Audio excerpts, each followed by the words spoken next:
On Thursdays, we talk tech, don't we? We talk tech with Dr. Computer, Alex Newman, and this Thursday is no exception. And we have a special guest with us this morning, Fabio Assolini from Kaspersky, Senior Security Researcher, Global Research and Analyst Team. Good morning, gentlemen. Good morning, Jerry. How are you doing today? I'm doing good. You're a bit low. Can you kick it up a bit? Let me do that for you just a little bit. Hold on. Let me check the settings here on the audio. I thought I was coming in a little bit too loud, but That's better. It's no, you're good. How about now? Oh, that's nice. Yes. Excellent. Excellent. And good morning, Fabio. How are you? Hello, good morning. I'm fine, thank you. It's great to have you with us this morning. Great to have you. Thanks for having me. Hey, I mean, because I've told our listeners we'll be talking about a 533 million data leak from Facebook. You have to laugh this morning because apparently they've turned around and said it wasn't a leak. It was scraped off the data in 2019. If you've been scraped, it doesn't take you that long to find out, does it? Oh, it does. I mean, remember, they're also saying that, wait a minute, this happened way back in 2019. This is not new. It's like somebody finds you inside somebody else's home and you go like, no, I didn't break in last night. I broke in 2 years ago. I've been living here for the last 2 years. What do you reckon, Fabio? Yeah, that's bad. 2 days ago, Facebook published a blog post where they told how the data was scrapped from their websites, abusing a feature there where it's possible to do a search based on phone number. And with this data, you can grab all the data of your contacts, and fraudsters did it massively. That's how this data was in the hands of criminals. And in my opinion, this is really bad in any form because your data is now in the hands of fraudsters and they can do a lot of bad things. Sure. I mean, so basically it was scraped. What is the difference between being scraped and a leak? I don't see the difference myself. The scrapping feature, it was abused by these fraudsters. Basically, it's a feature on Facebook where you can search, you can do a search or you can find a profile there using a phone number, doing this type of search. And they did it automatically using scripts, using robots to do it.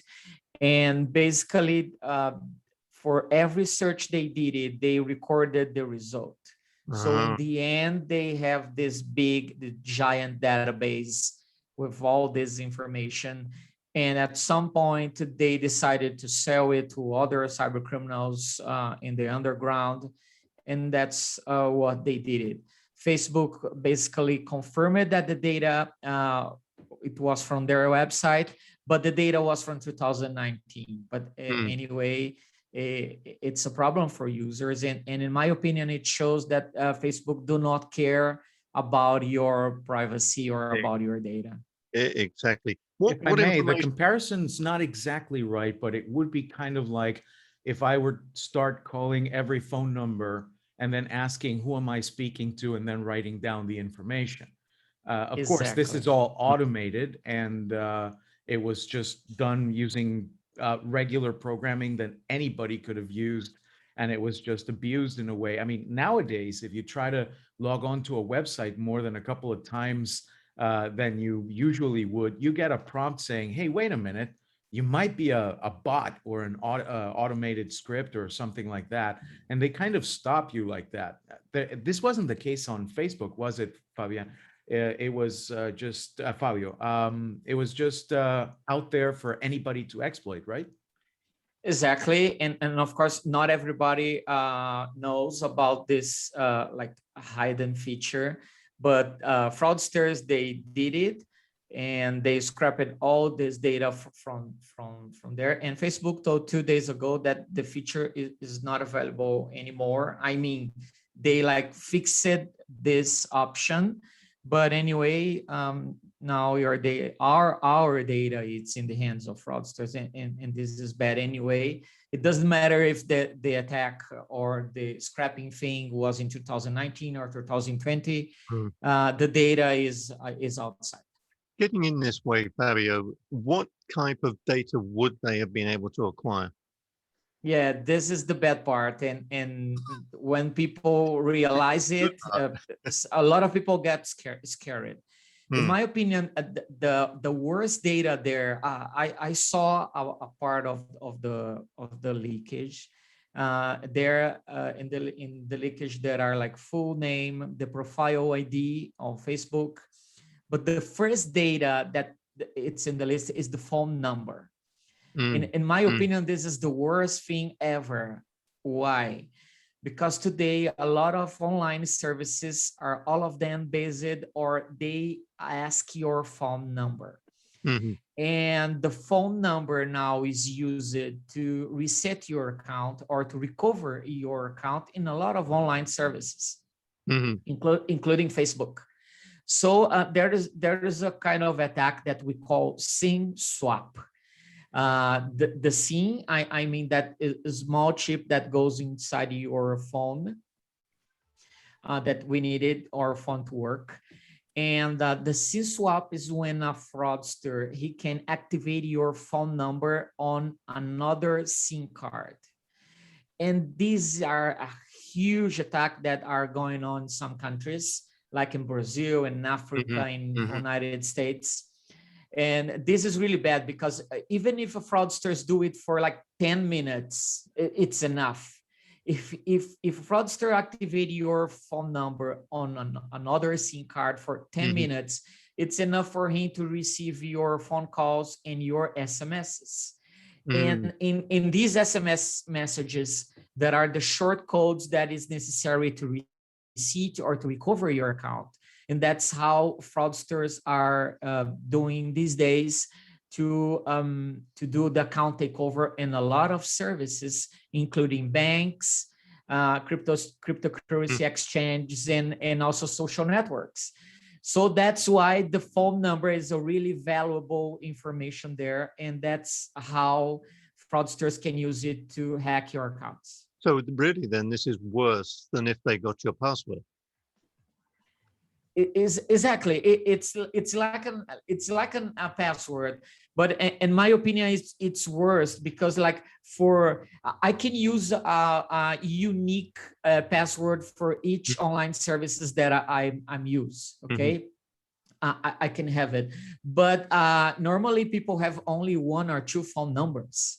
And like you inform this phone number on all your online services. And if a fraudsters can receive or can capture your SMSs, this is enough to hack a lot of online services that you have, like your email account, your Gmail account, your social network, your account on fintechs or banks or credit cards and so on, because it's a really bad idea to link my account to a phone number. That's why. Yeah, it's all a bit scary. What would you recommend if somebody knew that they were hacked? What remedy can they apply other than changing their phone number? There are basically two things that I think is really recommended right now. The first thing is, instead of inform your real phone number on all your accounts online, why not use a virtual phone number? Some online services such as Skype, Google Voice, or TalkQ, they offer you a free virtual number, including from other countries. Like you don't need to live abroad to have a phone number from US, for example. So with this virtual phone number, you can have it. In some services also offer the option to receive SMSs. And you have a better control because this phone number is not in the hand of your carrier. This phone number is yours. You have a better control on it. And instead of informing your real phone number, inform your virtual phone number. This virtual phone number is not possible or is harder to do the SIM swap thing because the number it's not in the hands of your carrier. So this is the first thing. Second If I thing, may if add, you, if I may add to what Fabio yes, is saying, please. I've been using Google Voice as my SMS receiver for authentication for a number of years now, precisely for the reasons that Fabio is stating. Somebody could walk into a local telephone provider and say, I'm the owner of this number or whatever, and if the person there misses asking for ID, and this sometimes happens, or if I had a prepaid phone number that I didn't provide any ID for, the provider wouldn't have any reason not to trust the person walking in the door. And they could get a SIM card with my number and get all my authentication. Exactly. What I did was I got a Google Voice number, and that's the one I use for authentication. And since Google Voice is tied to my Gmail account, and my Gmail account has two-factor authentication, That's then I great. have an extra step that allows me to be a little bit more careful about the number. And the number is a number that nobody really has, that I don't give out that easily. So it's a little bit less of a, I would say, footprint or an exposed surface for somebody to do me harm. In that way, you can have a second phone number. Or what I was going to add to what Fabio said is, in most cases, you can port your number to one of these services as well. So you can keep your phone number, but then not be able to be a victim of the SIM swapping attack, which does happen a lot, especially as Fabio mentioned in places like Brazil, because a lot of people have SIM cards that they didn't provide any ID for, even though they're Exactly. supposed to. So it's easy to Exactly. steal somebody else's identity in that way. Yeah, that's perfect. But unfortunately, the SIM swap problem is also a problem in the United States. There is a lot of public cases of investors with a lot of cryptocurrency that they were wiped totally because someone did a SIM swap in his phone number and captured all the SMSs and so on. Actually, this is a problem worldwide because phone numbers or the SMS, they were not designed since the beginning of thinking in security. They can be hijacked, like your phone number can be hijacked. Actually, I was victim of a SIM swap attack, and it can target everybody. So that's why having a virtual phone number is a good thing to do. This is my first suggestion to not be exposed to such problems of data leakage incidents. And the second thing is, if you are still willing to use Facebook, there in the security features, you can activate it, your profile to not be searchable using a phone number. And if you activate it, your profile will not be found by fraudsters using only your phone number. And also other problem, in my opinion, and we will see it in the next months, especially in Latin America, because it's a very popular attack there. Having your phone number is enough for someone else to contact you over WhatsApp. And WhatsApp is extremely popular worldwide, but especially in Latin America. And with this contact, using a social engineering attack, a bad guy can ask you, hey, I'm from the government, I'm from Google, or they can use a lot of topics or a lot of themes to contact you, and asking people to inform the short 6-digit number received over SMS. And people do it. And the way they do it, they are basically allowing the fraudster to hijack your WhatsApp account. And after concluded, what they do, they ask money for your contacts using your account on WhatsApp. And that's real bad. And this is, in my opinion, what they do with the phone number on this Facebook database that was leaked. That's what cyber criminals in Latin America, they will do. In other countries, I'm not sure, but in Latin America for sure. So be prepared to receive such kind of messages. They activated your profile to be searchable on Facebook using your phone number, and if possible, try to use a virtual phone number. That's it. It's all rather scary, isn't it? I mean, I have sort of moved. I'm running parallel at the moment because of the issue that came out from the Facebook group over WhatsApp. In other words, basically saying the issue with regards to accepting their data permissions. And I sort of said, no, I'm not prepared to do that. They've extended it to May. I'm running parallel at the moment with Telegram and with Signal. So with the intention of moving away, just doing it gradually. But, this is a big problem, isn't it, with Facebook? Facebook has got Instagram. They have got Facebook itself. And of course, WhatsApp. And that's just too much, isn't it, Fabio?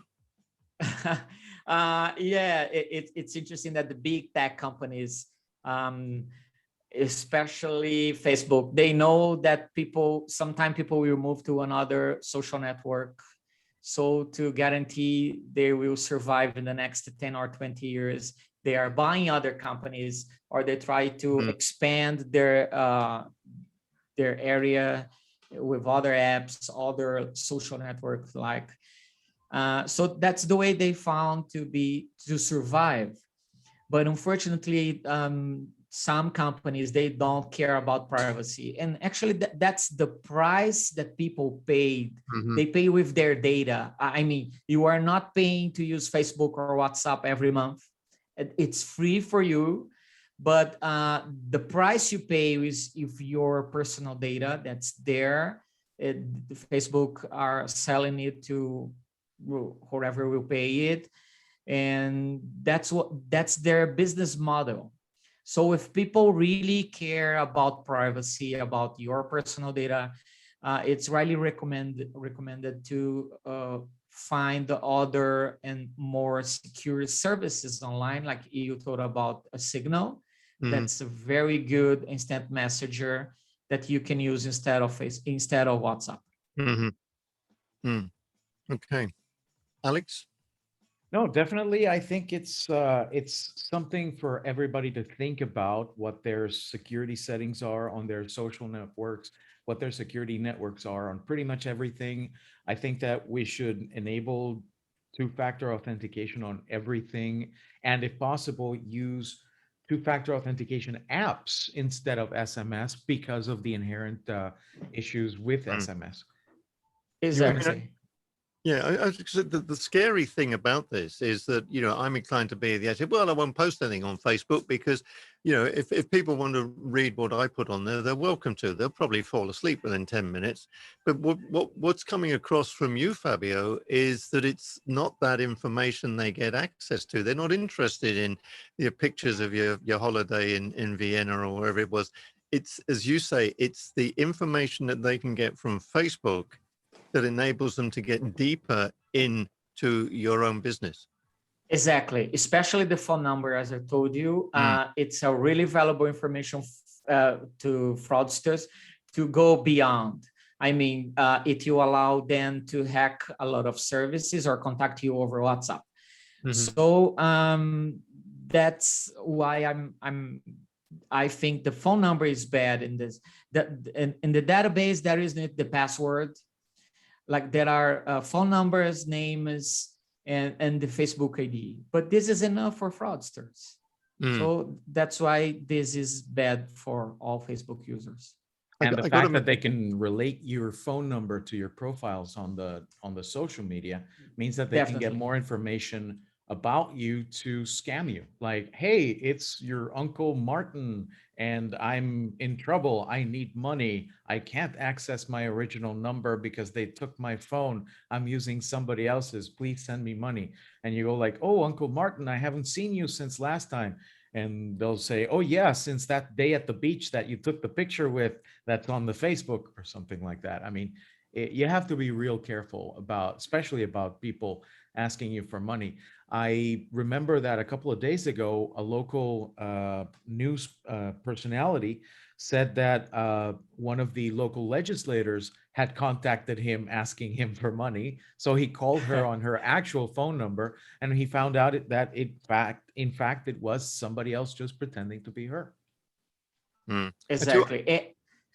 Let me tell you something interesting from Brazil. Fraudsters here, they got phone numbers on other data leakage from Brazilian websites or Brazilian government database. And what they did, Using the phone number, they contacted the victim, but asking something not related, and they catch the picture of the profile on WhatsApp. And then they created a new profile in WhatsApp with another phone number. And then they started to contact your people from your family, like, hey, this is my new WhatsApp account. By the way, I'm in emergency here. Can you lend me some money? And they did it with high profile people like judges, politicians, and so on. And these guys, they stole a lot of money using this very simple trick. So that's the value of our personal data in the hands of bad guys. Actually, I've got a question here from one of our listeners, Rose. And Rose is saying, so for those of us who canceled our Facebook accounts, like me, are we fine now? Or shall we just stop using WhatsApp as well? She says, I do have Telegram and Signal. And also asked if you could explain a little bit more about the voice identification. But if you cancelled your Facebook, you can cancel it. But as far as I'm aware, Fabio, they just keep the information there anyway, don't they? Exactly. You can ask to cancel your profile, but the data is still with them. But if you live in a country with a personal personal data protection law, like in Europe or in some countries in Latin America, you can ask them legally to erase your data. It's possible for people like living in Europe right now. They have the LGDP, it's the specific law to protect personal data, and you can ask them. But you need to do it legally. If not, they don't erase your data. So it's still very difficult. I mean, you're not paying, but they insist to keep your personal data with them, even if you ask to erase your profile. Alex, doesn't this sound like a bad guy in a Bond movie or something? Or a bad guy in an old Batman 1966. I wouldn't mind if it was then. They didn't have the tech and they didn't have WhatsApp. But oh, your data was all in the Bat computer, I guess. Yes, in an envelope. Alex, what is the situation here in Panama for us legally? What's our data protection here? Our data protection laws barely just kicked in recently, and unfortunately, they aren't up to date. And a lot of the times, laws, especially the ones that have to do with technology in Panama, are already obsolete by the time the ink has dried. So unfortunately, we don't have forward-looking enough visionary legislation for something like this. There's very little that I think we could do in this regard, except for just take the precautions that have been laid out in our conversation today. Going forward, we may have to press our legislators to make better laws and make laws that protect citizens in Panama, because whether they like it or not, Facebook does make a lot of money in Panama from advertising. And if any laws are made to hold them accountable for this, even if the fines are ridiculous, just the fact that they could stop at some point being able to receive money from advertising would send a very important message to them that our data is not to be handled in a trivial manner. I like Rose's response. That really sucks. These laws here are awful, not updated. Unfortunately, everything that has to do with technology and the law here needs a serious push going forward. I mean, unfortunately, a lot of the times the legislation that has to do with technology gets drafted by just getting little bits and pieces of legislation made 10 years ago in other places.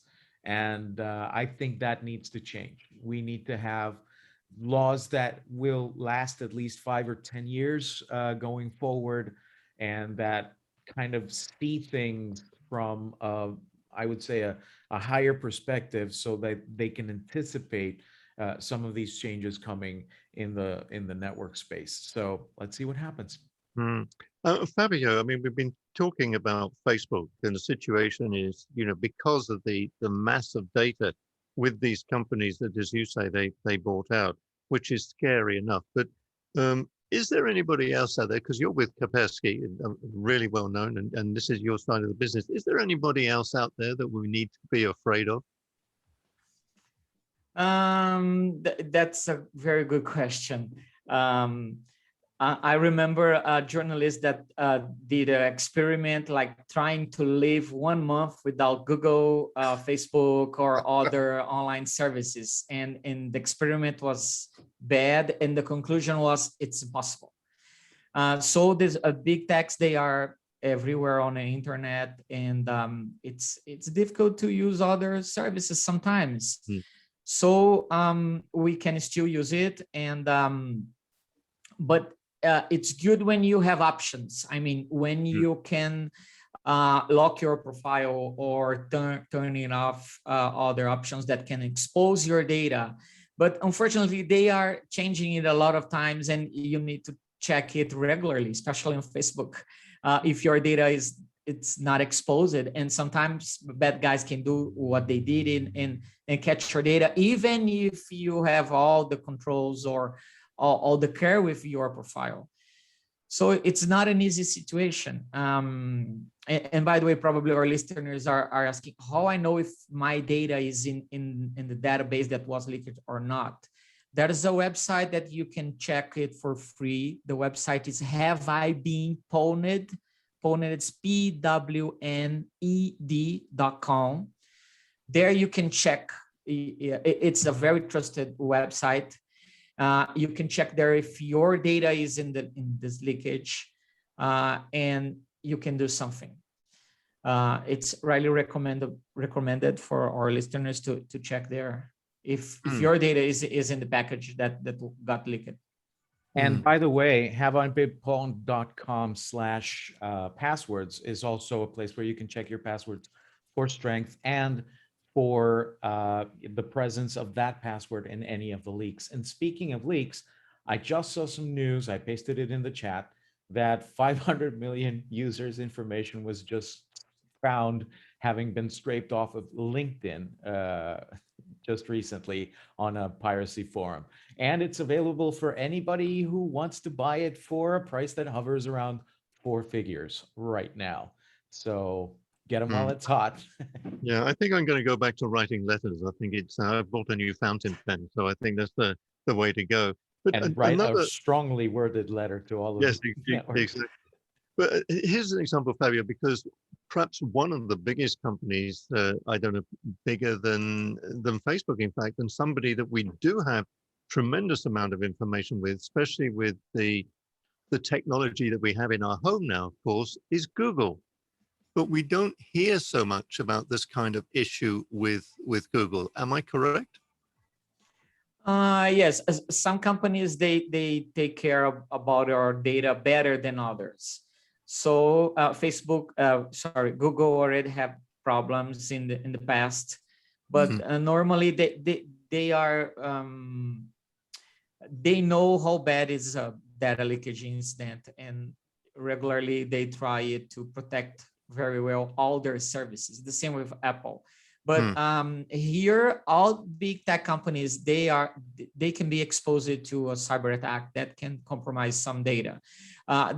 This is expected for all big tech companies, including Microsoft and Amazon and so on. But the thing is how they respond to the media or how they respond to their users. And I think this is the big difference. I mean, what I think is the best thing to do is to be clear and to offer options to users. Hey, we had this incident, and you can do this, this, and this to do like countermeasures of the data that got leaked. And I think this is the good thing to do. And unfortunately, a lot of companies are not doing this. Some of them don't recognize that was an incident. And some of them, like Facebook did, they recognize it, but they do nothing. Like what options they gave to the users? Nothing. So the way they respond, I think is the most important thing nowadays. And some companies, as Facebook, as Apple and Google, they do it better. If we could just go back, because Rose has just asked again about talking earlier on, Fabio and Alex, about the way that they use the calls, the voice calls, to get you to give this information. This is like using the voice identification. Can we just run over that again quickly? This is how when they get your information, like your phone number, the type of calls that they give you. Oh yeah. Yeah, I'm not sure if it still works in Google services. For some services, yes, it works. Like when you forget your password, you have two options to receive a short code over SMS or over a phone call. Mm-hmm. So two ways, and both are bad in my opinion. Because if you choose to receive it over SMS, your phone number can be hijacked in a SIM swap attack, and it's gone. But also you can choose to receive this short phone number in a phone call, the short code in a phone call, and these also can be hijacked if a fraudster does a SIM swap attack. They can receive also your phone calls. And so the difference is they like to, instead of an SMS, it will be a phone call with the same data. So there are some hacking cases worldwide, as we saw like in the past in Brazil, really important politicians being hacked on this way. Like the hacker, the fraudster asked for the short code to recover the access to the account over a phone call. So in my opinion, both are bad. And the best thing to do to recover your password is to activate a two-factor authentication and use the app on your phone. It's right now, it's much more secure. But unfortunately, users don't have an option, or this is an option of the service that the company that are running it. So sometimes we don't have anything to do, because it's a bad security practice that some online services are adopting. So it's always better to use an application such as Google Authenticator, Authy, or Microsoft Authenticator, and to have extra codes that you can have for emergencies. A lot of these applications let you generate even offline codes that work even when you're not available to connect to the internet. And also there's two-factor authentication USB sticks that work kind of like a keychain that not only store your passwords, but also allow you to use them as two-factor authentications. Everybody should look at those as an option to make it a little bit more difficult for people to break into your accounts. And also, please don't reuse passwords. Oh, yeah. I know it's really tempting, but don't. A lot of the times they do what's called credential stuffing. One of these leaks, for example, has one of your passwords leaked out, and then they try that same password with your email on your Netflix account, on your Disney Plus account. I mean, I don't know if you remember when Disney Plus came out, like 2 weeks later, there was this trove of accounts being sold online for Disney Plus services. And people started saying, oh, Disney Plus has been hacked. There has been some sort of Disney Plus data leak. And it wasn't true. It was just people reusing their old Yahoo Mail passwords from 2011 on their Disney Plus accounts, because that's the password I've always used. 1, 2, 3, 4, 5. It's the same combination I have in my luggage. And then that's what happened. People broke into other people's Disney Plus accounts because they were using the same exact password. Well, I tell you what, Exactly. that sort of left me to the point now where I think, when we finish, I'm going to unplug all my computers, and I'm going to get my pen out and a piece of paper, and I'll drop you a line, Alex, and say thank you very much, because that's all the time we got for this morning.